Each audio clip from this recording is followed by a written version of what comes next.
Hey guys, इस video में हम डिस्कस करेंगे कि आंसर राइटिंग कैसे करें।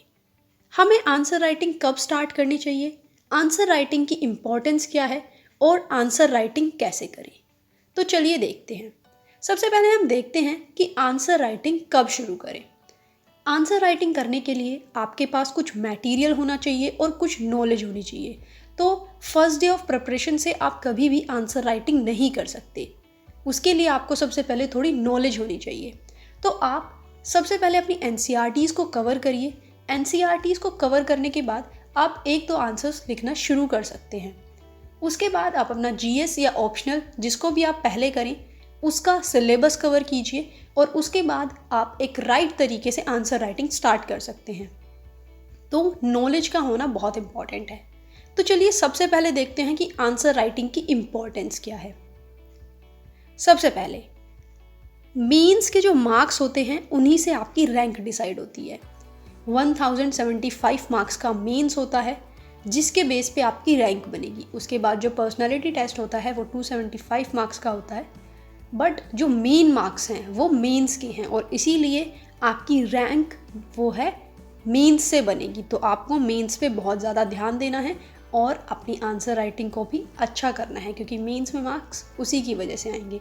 देन नेक्स्ट है आपकी राइटिंग स्पीड। आप जितना प्रैक्टिस करेंगे उतनी आपकी राइटिंग स्पीड बढ़ेगी। आपको 3 आवर्स में 20 क्वेश्चंस को लिखना है जिसमें आपको हर क्वेश्चन के बारे में पहले सोचना है, उसे समझना है, उसका मटेरियल ढूंढना है और एक क्वेश्चन को लिखने के लिए आपको सिर्फ 7 से 11 मिनट मिलेगी। तो सिर्फ इतने से टाइम में आपको पूरा क्वेश्चन माइंड में फ्रेम भी करना है और उसको राइट डाउन भी करना है। तो इसके लिए राइटिंग स्पीड होनी बहुत ज़रूरी है। Then next presentation. आप अपने आंसर्स में फ्लो चार्ट्स, मैप, फैक्ट्स इन सब चीज़ों का यूज़ करिए। इन सब चीज़ों का यूज़ करेंगे तो जो आंसर की प्रेजेंटेशन है वो काफ़ी अच्छी होगी और आप अच्छे मार्क्स ला पाएंगे।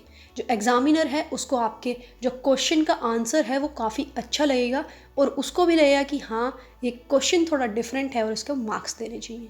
तो इसीलिए अगर आप प्रैक्टिस करेंगे उससे ही ये आइडिया आएंगे कि फ़्लो चार्ट्स आप कहाँ पे यूज़ कर सकते हैं, कहाँ पे मैप यूज़ कर सकते हैं।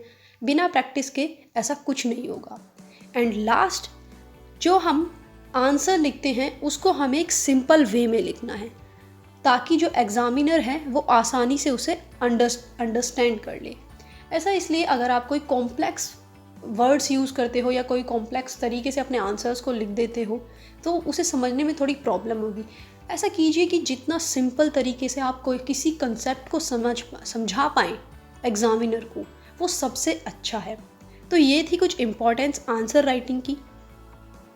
अब हम देखते हैं कि आंसर राइटिंग को स्टार्ट कैसे करें। सबसे पहले एक स्मॉल लेवल पे आंसर राइटिंग स्टार्ट कीजिए। ज़रूरी नहीं आप पूरा एक क्वेश्चन पेपर लेके बैठे हैं उसको सीधा सॉल्व करना शुरू करें। दिन में 1 या 2 क्वेश्चंस आप लिखिए। जो टॉपिक आपने कवर कर लिया है, जो सब्जेक्ट कवर कर लिया है, उसका आंसर आप लिख सकते हैं। तो इसमें आप दिन में 1 या 2 क्वेश्चंस आप उसका आंसर लिखिए। उसके बाद आप जब कोई क्वेश्चन आपने उठा लिया तो सबसे पहले 20 मिनट उसके बारे में सर्च कीजिए, उस टॉपिक को पढ़िए कि इस टॉपिक में पूछा क्या गया है। आप ऑनलाइन पढ़ सकते हैं, बुक से पढ़ सकते हैं, कहीं से भी आप उसके बारे में पहले 20 मिनट्स पढ़िए और उसके बाद अपने आंसर को लिखिए। ऐसा नहीं है कि क्वेश्चन उठा के आपने सीधा आंसर लिखना शुरू कर दिया। पहले उसके बारे में पढ़िए और उसके बाद अपने आंसर को लिखिए। अगर आपको कोई आंसर जैसे कि 7 to 8 मिनट्स में आपको आंसर लिखना है पेपर में, तो आप 16 से 17 मिनट उसका डबल टाइम लीजिए। शुरुआत में कोई प्रॉब्लम नहीं है, शुरुआत आपको करनी है कहीं से, तो आप अगर शुरू में कम ज़्यादा टाइम भी लेते हैं तो उससे कोई प्रॉब्लम नहीं होगी। तो इसमें आपको बैड आंसर्स से नहीं डरना है। आपका टाइम आप कितना ले रहे हैं, इन सब चीज़ों से आप शुरू में डरिए मत। इनको पहले लिखिए तभी आप अच्छा कर पाएंगे। जब तक आप प्रैक्टिस नहीं करेंगे तब तक आप अच्छा आंसर नहीं लिख पाएंगे। तो स्टार्टिंग में होता है कि बैड आंसर लिखते हैं, तो उससे डिमोटिवेट नहीं होइए, सिर्फ प्रैक्टिस करते जाइए। एंड एट लास्ट सबसे पहले फीडबैक लीजिए अपने आंसर पे। पेरेंट्स, फ्रेंड्स, कोई आपका ग्रुप है, कोई टीचर है, कोई मेंटर है, उनसे अपने जो आंसर आपने लिखे हैं उन्हें दिखाइए और पूछिए कि हमने क्या मिस्टेक की है या क्या हम ऐड कर सकते हैं। और साथ में आप टॉपर्स की आंसर शीट्स को भी चेक कर सकते हैं कि उन्होंने अपने आंसर्स को कैसे लिखा है। इस चैनल पे भी हमने काफ़ी टॉपर्स की आंसर राइटिंग कॉपी को अपलोड कर रखा है जिनको आप देख सकते हैं और समझ सकते हैं कि टॉपर्स अपने आंसर्स कैसे लिखते हैं।